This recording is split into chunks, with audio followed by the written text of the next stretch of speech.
I stood in our dark apartment at 4 in the morning, watching Lauren sleep. Her chest rose and fell with the peaceful rhythm of someone who had no idea what was coming.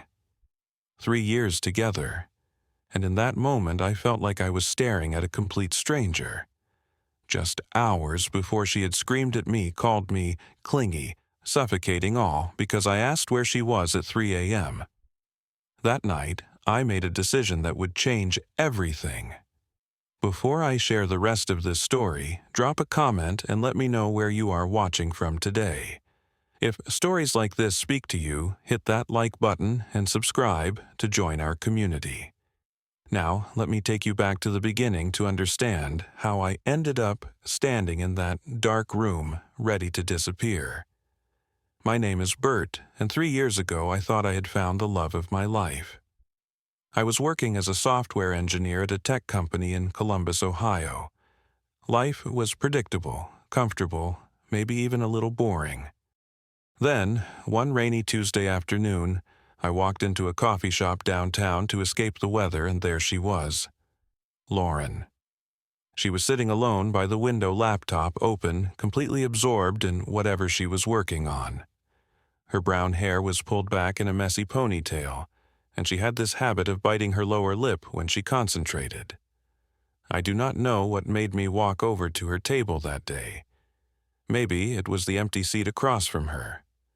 Maybe it was something else entirely.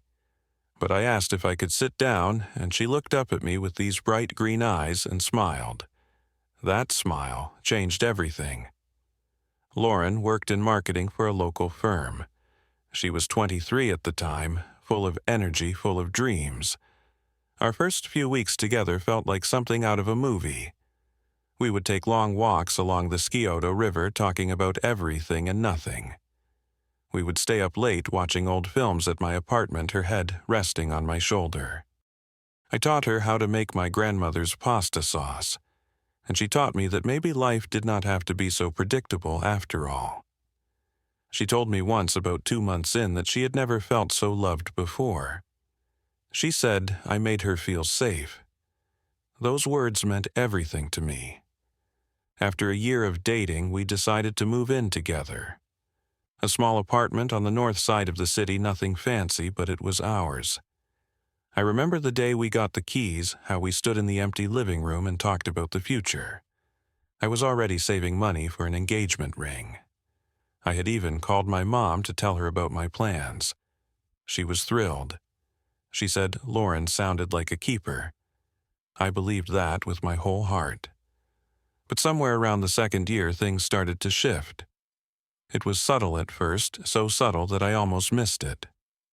Lauren began going out more often after work. Happy hours with colleagues, she would say. Team-building dinners. Client events. I never questioned it because I trusted her completely. Why would I not? She was the woman I was planning to marry. The late nights became more frequent. She would come home at 11, then midnight. Sometimes I would have dinner waiting on the table, growing cold, while I sat alone in the kitchen. When she finally walked through the door, she always had a reasonable explanation. A project ran late. Traffic was terrible. Her phone died. I accepted every excuse because I wanted to believe her. One night she came home at 1 in the morning. I had been awake, worried, imagining the worst. When I heard her keys in the lock, I rushed to the door. I was not angry. I was relieved. I asked her gently where she had been told her eye had been concerned. Her reaction caught me off guard. She rolled her eyes and sighed heavily. "You worry too much, babe," she said. "I was just out with friends. Why do you need to know every single thing I do?" I felt something twist in my stomach. That was the first time she had ever spoken to me like that. I apologized, even though I was not sure what I was apologizing for. I told myself I was overreacting, that she was just tired and stressed from work. But something had changed between us, and I could feel it, even if I could not name it. Over the following months, a pattern emerged. Lauren became more defensive whenever I asked about her whereabouts. Her phone, which used to sit face up on the coffee table, was now always turned over or tucked away in her purse. She changed her password and never told me the new one. When I texted her during the day, sometimes hours would pass before she responded. I started to feel like I was walking on eggshells in my own home, afraid to ask simple questions because I did not want another argument. I wondered if maybe she was right. Maybe I was too clingy. Maybe I was suffocating her with my concern. So I tried to give her space. I stopped asking where she was going. I stopped waiting up for her. I pretended not to notice when she came home smelling like perfume that was not hers. I convinced myself that if I just loved her enough, if I just trusted her enough, everything would go back to the way it used to be. The night that changed everything started like any other Saturday. Lauren told me she was going to a birthday party for one of her coworkers. Someone from the marketing department, she said. I did not know the person, but I wished her a good time and told her to have fun. She kissed me on the cheek, grabbed her purse, and walked out the door around 8 in the evening. I had no idea that would be the last normal moment of our relationship. I spent the evening working on a personal coding project, something I had been tinkering with for months. Around 11, I sent Lauren a text asking if she was having a good time. No response. I figured she was busy enjoying the party, so I did not think much of it. By midnight, I started to feel a little uneasy.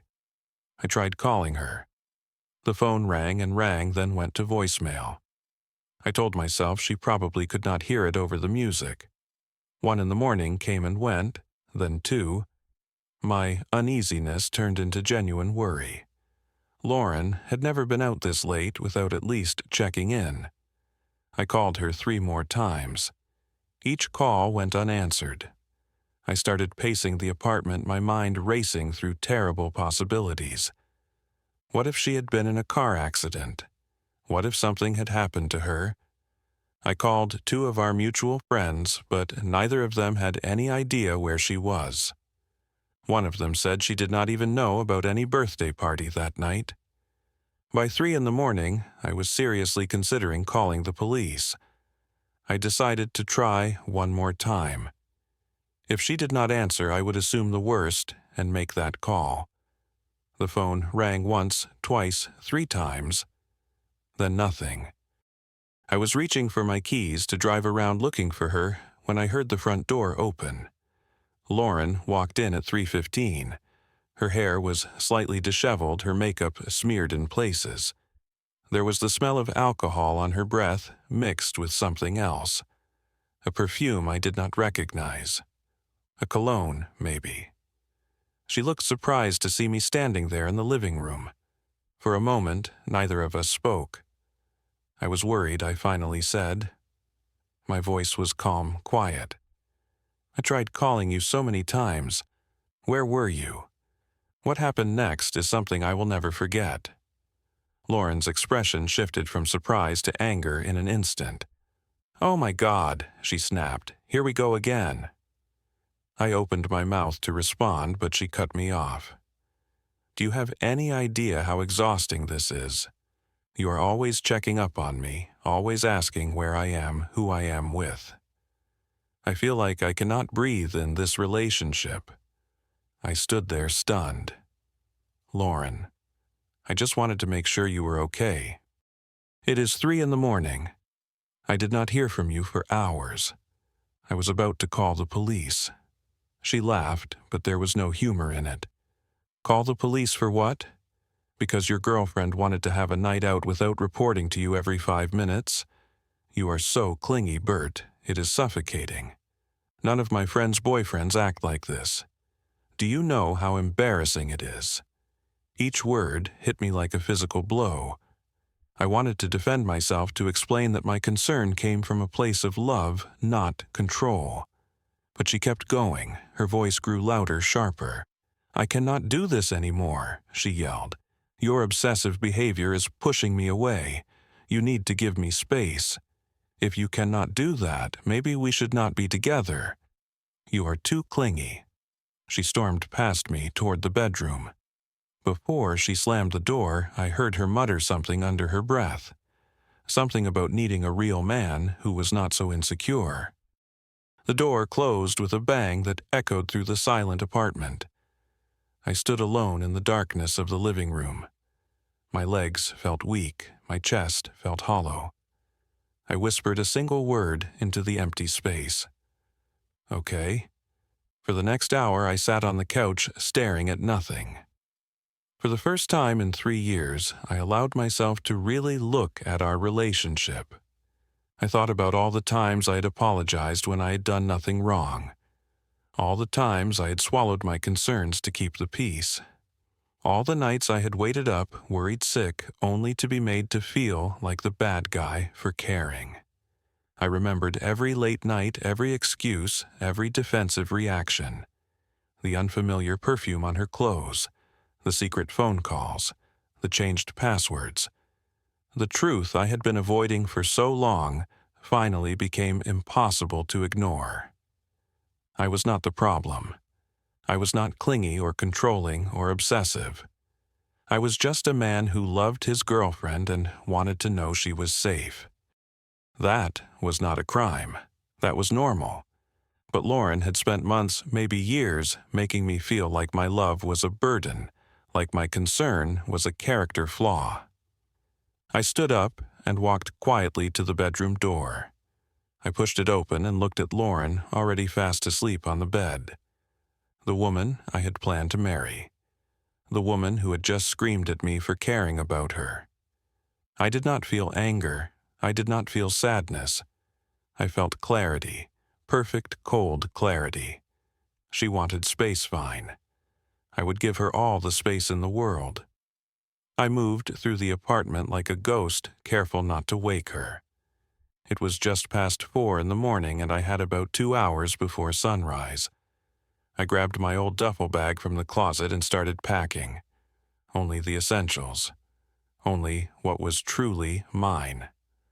Clothes, toiletries, my laptop, a few family photographs that had belonged to my grandfather. I left everything we had bought together. The furniture, the kitchen appliances, the decorations she had picked out. None of it mattered anymore. Before I left, I sat down at the kitchen table and wrote a short note on a piece of paper. My hand was steady as I wrote the words. You said I am too clingy. You said you need space. I am giving you exactly what you asked for. Goodbye, Lauren. I placed the note on the counter next to my apartment key. Then I took one last look around the place that had been my home for 2 years. I remembered the morning light streaming through those windows, the sound of Lauren's laughter filling these rooms. But those memories belonged to a different time, a different version of us that no longer existed. I walked out the door at 5:30 in the morning and did not look back. My first call was to Derek, my best friend from college. He had moved to Colorado a few years back, always telling me I should come visit. I had never taken him up on it until now. When he answered, his voice was groggy with sleep. Bert? What is going on, man? It is like 4:30 here. I need a place to stay, I told him. I am leaving Ohio. Tonight, can I crash with you for a while? Derek did not ask for details. He did not need to. That is what real friends do. They show up when it matters. Yeah, man, he said. Of course. I got a spare room. Drive safe. 14 hours later, I pulled into Denver as the sun was setting behind the Rocky Mountains. The sky was painted in shades of orange and pink, and for the first time in months, I felt like I could breathe. Derek was waiting for me at his apartment with a cold beer and a warm meal. He took one look at my face and knew better than to push for information. We ate in comfortable silence, and when I was ready to sleep, he showed me to the guest room. That night, I slept more peacefully than I had in years. The first week in Colorado was the hardest. I barely left the spare room. I had blocked Lauren's number before I even crossed the state line, deleted all my social media accounts. I wanted to disappear completely, and I did, but she found ways to reach me. Emails started flooding my inbox on the second day. The first one said, "Where are you? This is not funny, Bert." By day 3, the tone had shifted. "I am sorry. Okay, just come home so we can talk." By the end of the first week, she was angry again. "You are being ridiculous. You cannot just disappear like this." I read every email. I did not respond to a single one. What was there to say? She had made her feelings perfectly clear that night. I was too clingy. I was suffocating her. Well, now she had all the freedom in the world. Derek gave me space, but never let me feel alone. He would leave food outside my door when I did not come out for meals. He would text me stupid memes just to make sure I was still alive. After 2 weeks of wallowing, he convinced me to go for a walk with him. The Colorado air was different from Ohio. Crisp, clean, carrying the scent of pine trees and mountain snow. As we walked through his neighborhood, I felt something loosen in my chest. For the first time in 2 years, I did not feel like I needed to apologize for existing. That walk became a daily ritual. Every morning, I would lace up my shoes and head out into the mountain air. I started noticing things I had forgotten to appreciate. The way sunlight filtered through the trees. The sound of birds in the early morning quiet. The simple pleasure of being alone with my thoughts without the constant anxiety of wondering if I had done something wrong. After a month, I started looking for work. My skills were in demand, and it did not take long to land a position at a startup in downtown Denver. The team was small but talented, and they respected each other in ways I had never experienced before. That is where I met Marcus. He was a back-end developer with a terrible sense of humor and a heart of gold. We clicked immediately, bonding over late-night coding sessions and weekend hikes. 3 months after leaving Ohio, I signed a lease on my own apartment. Nothing fancy, just a 1-bedroom place with a view of the mountains. I furnished it slowly, deliberately, choosing each piece because I actually liked it, not because someone else thought it would look nice.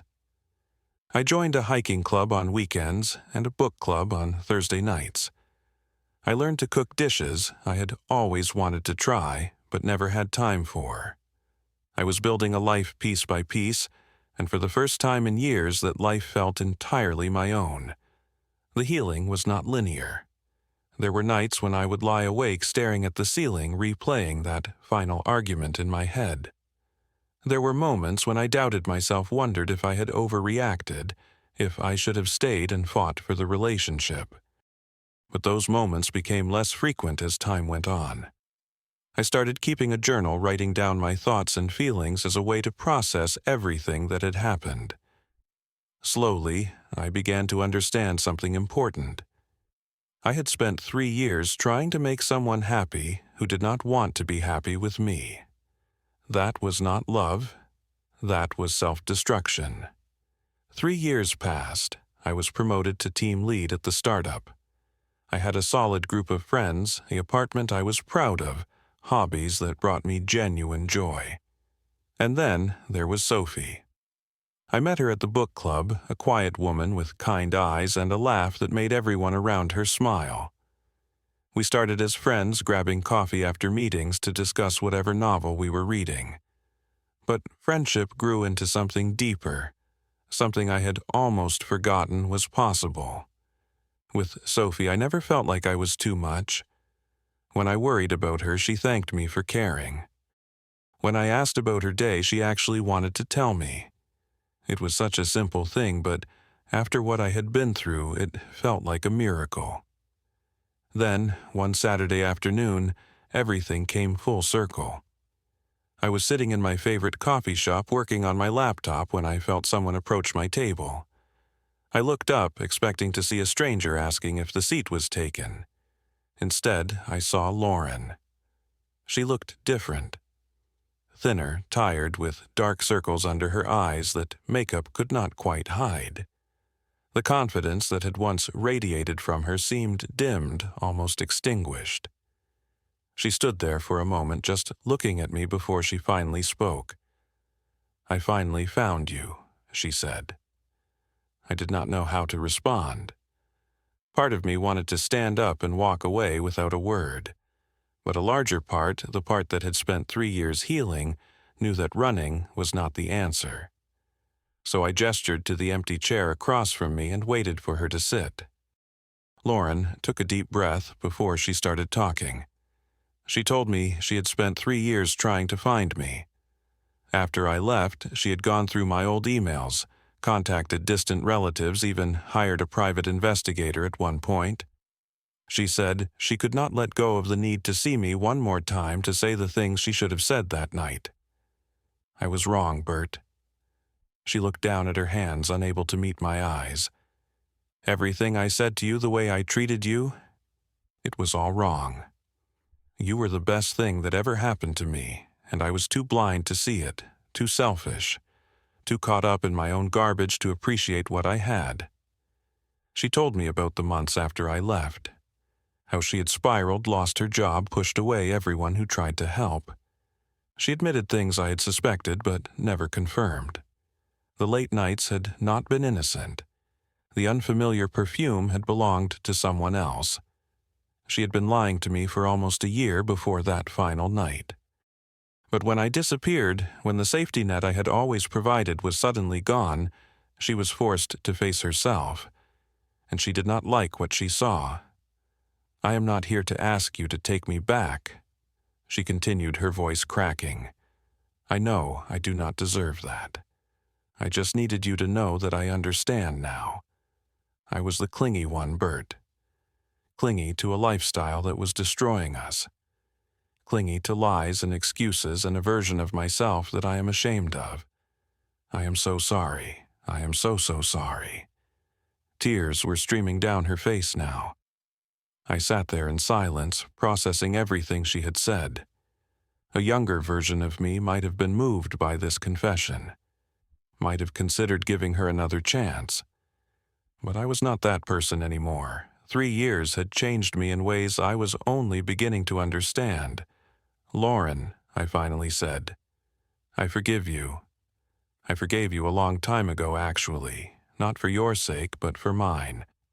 Carrying around anger and resentment was only hurting me, so I let it go." She looked up, hope flickering in her eyes. I held up my hand gently. "But forgiving you does not mean going back to what we had. That is not how this works. You taught me something important during our time together. You taught me that I deserve someone who sees my care as love, not as a cage. Someone who appreciates my concern instead of using it against me. I found that person, Lauren. I am happy now. Genuinely happy." The hope in her eyes faded, replaced by something that looked like acceptance. She nodded slowly, wiping her tears with the back of her hand. "I understand," she whispered. "I really do. She is lucky to have you, Bert. I hope she knows that." "She does," I replied, "and I know how lucky I am to have her." Lauren stood up from the table. She looked at me one last time, a sad smile on her face, then turned and walked out of the coffee shop. I watched her go through the window until she disappeared around a corner. I did not feel triumph or satisfaction. I did not feel sadness or regret. I just felt peace. That evening I told Sophie about what had happened. She listened without interrupting, her hand resting on mine. When I finished, she asked me a question that caught me off guard. "Do you ever worry that I think you are too clingy when you check on me or ask where I am?" I admitted that sometimes, yes, the old fears crept back. Old wounds have a way of leaving scars. Sophie smiled and squeezed my hand. "Bert, that is not clingy. That is caring. That is what people who love each other do, and I love that about you. I always will." In that moment, I understood something I had been trying to articulate for 3 years. The problem was never me. It was never my love or my concern or my desire to know that the person I cared about was safe. The problem was giving that love to someone who did not know how to receive it. With the right person, everything I had been made to feel ashamed of became something beautiful. Looking back on this journey, I will not pretend it was easy. There were dark nights and difficult days, moments of doubt that threatened to swallow me whole. But each step forward, no matter how small, brought me closer to the person I was meant to be. I learned that leaving is not the same as giving up. Sometimes walking away is the bravest thing you can do. I learned that healing is not about forgetting. It is about making peace with your past so it no longer controls your future. And I learned that forgiveness is not a gift you give to others. It is freedom you give to yourself. If you are watching this and you recognize yourself in my story, I want you to know something. You are not too much. You are not clingy or obsessive or suffocating. You are someone who loves deeply, and that is a beautiful thing. But you deserve to give that love to someone who treasures it. Someone who makes you feel like a blessing, not a burden. If the person you are with cannot see your worth, maybe it is time to find someone who can. Or maybe it is time to be alone for a while and rediscover your own worth first. Either way, you deserve peace. You deserve happiness. You deserve a love that feels like home. She called me clingy, but in the end I learned that I was not holding on too tight. I was just holding on to the wrong person, and letting go was the best decision I ever made. Now, I want to hear from you. Have you ever been in a relationship where your love was treated like a flaw? How did you find the strength to walk away? Drop your story in the comments below. Your experience might be exactly what someone else needs to hear today. If this story resonated with you, please hit that like button and share it with someone who might need to hear these words. And if you have not already subscribed to this channel, so you do not miss future stories, thank you for spending this time with me today. I hope you carry a little piece of this message with you. Remember, your heart is not too big. You just need to find someone with room enough to hold it. Take care of yourselves, and I will see you in the next one.